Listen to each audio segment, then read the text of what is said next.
Sebenarnya kita ada di bawah Majlis Perwakilan Negara, kita ada dalam 4 pasukan kajian yang sedang meneliti tentang isu politik dan pilihan raya.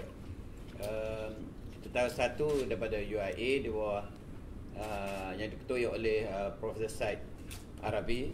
Kita ada satu daripada Universiti Utara Malaysia yang diketuai oleh Profesor Mustafa Ishak, dan kita juga satu yang diketuai oleh Dr. Fuad, dan saya mengetuai satu lagi, dan saya punya kajian ialah tentang sosialisasi politik. Tetapi kaedah pendekatan saya agak berbeza daripada Profesor Said Arabi. Dia sample base. Dikatakan dia ambil 250 per negeri. So ada 14 negeri dia tabur macam itulah. Okey. Saya pula tak, saya bukan sample base. Kita panggil focus group base. Menunjukkan kita pilih dalam 40 orang hingga ke 50 orang per negeri, tapi dia mengikut strata sosial. Kita ambil mengikut Melayu, Cina, India, Kedasan Dusung, kita mengikut umur, mengikut konstitusi, kita katakan politik, dominan Melayu, dominan Namle, dominan mix, macam tu kan. Jadi banyak benda yang kita susun, jantina, umur, dan berdasarkan 40 itu kita telah bersama. Dari setiap, kita ada 17 panel, menunjukkan ada 14 negeri, kita tambah pula. Kita tambah UMNO, kita tahu. Kalau kecoh UMNO, yang lain okey pun bermasalah juga kan. Jadi kita ada minorities. Jadi kita selain pada 14 negeri tu, pasal jadi 14 tu kenapa? Wilayah persekutuan ada 3. Yang kita tak ambil 1, kita ambil 3 kan. Jadi kita pecah setiap orang tu. Jadi dalam 40 ni, kita sentiasa bersama mereka, dah 4 kali kajian bersama mereka. Daripada Mac tahun lepas lagi. Orang sama. Kita berjumpa mereka, bincang mereka, tanya mereka, dapat pandangan mereka. Jadi pada situ kita boleh nampak persepsi dan keluhan mereka yang akan mempengaruhi akhirnya the voting pattern. Dan benda ni kita perhati dia berubah-ubah. Jadi kalau kita mula-mula kajian dulu, ada negeri-negeri BN banyak gagal. Dan Pakatan Rakyat kukuh, tetapi kemudian dia perlahan-lahan berubah menjadi akhirnya ada kerajaan BN bermasalah pula. Jadi kita perhati, mereka sebenarnya belum buat keputusan lagi. Masih lagi bermain dengan persepsi. Masih lagi dipengaruhi oleh feel good factor, ekonomi, urus takbir negara je. Baru kita faham sebenarnya kalau kita memberi fokus kajian terhadap mereka akan undi apa, outcome saja kan, sebenarnya kita akan miss the whole boat. Hingga kita tak nampak apa masalah yang dihadapi oleh rakyat kita, yang menyebabkan kenapa pandangan mereka positif dalam satu masa, negatif satu masa, tak ada mana-mana parti lah. Tak kira lah BN ke Pakatan Rakyat kan. Hingga akhirnya akan menentukan, akhirnya dia guna undi tadi.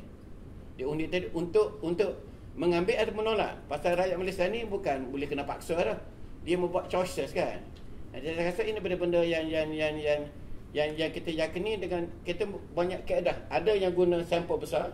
Kalau 40 tu kali 17 dah berapa dah? Kat dengan 2,000 dah kan. Hampir 2,000 dah, 7 macam tu kan. Jadi I think kita go to same person, dan kita pun buat jugalah pengesahan statistik ini dari segi verbability dia, kesaksian dia kan. Jadi saya rasanya we percaya apa yang kita buat ni sebenarnya saling mengukuh. Malahan apa yang saya buat ni, walaupun sampel saya kecil 1,007, kalau banding dengan sampel Profesor Arabi yang ambil 200 mengikut negeri dia kan, sebenarnya pendapatan kami hampir sama. Kan? Adalah canggah, tapi kadang-kadang bila tengok balik dia bersambung balik. Jadi bagi saya it's not the size of your sample or the technique as much is how scientific you select benda ni mewakili masyarakat yang kita nak kaji. And I think berdasar pendidikan kami, kemahiran kami dalam pendidikan, I think so far we have managed to present data that reflect social reality. Jadi plus perception tu. Kalau saya boleh simpulkan bahawa di samping Profesor Mansur, kita juga dapat bahan daripada Profesor Mustafa di UM dengan tim dia, kemudian Said Arabi, kemudian Dr. Fuad. So jadi dalam box CV ni nanti 4 tu akan memberi input, dan mereka yang menjalankan penelitian itu, you boleh bayangkanlah kalau Profesor Mansur dengan semua negeri, Said Arabi dengan semua negeri, dengan sampel yang berlainan, Saudara Fuad pun 3-4 negeri pilihan. Profesor Mustafa pun 8 negeri pilihan. Jadi you bayangkan input dia. Itu yang penting itu. Representativeness tu satu soal. Maknanya kita tak boleh nak gunakan sampel ni seluruh negara kan. Yang kita nak capture ni lah kelainan itu. Dan nuances itu. Itu yang tak dapat di-capture kalau oleh Wall Street Journal misalnya. Hanya Straits Times, Surat Khabar, Utusan, ini yang boleh mengambil berita harian yang boleh menyaring berita-berita ini. Tetapi kami bukan memberikan berita, kami memberikan maklumat. Ini dia pandangan orang ramai mengenai isu ni. Berubah sekejap sana, sekejap sini.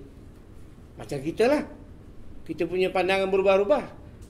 Jadi akhirnya bukan kita nak menyelam apa yang kau nak undi. Kita tak boleh tahu. Sebab bagi duit 1 juta pun dia ambil, lepas tu diundi parti lain. So jadi kita tak dapat selam itu akhirnya. Yang dapat kita lihat itu persepsinya yang berubah-ubah itu. Apa yang mempengaruhi persepsi itu. Jadi itu input ilmiahnya yang boleh kita anggap kita beruntung ada maklumat itu.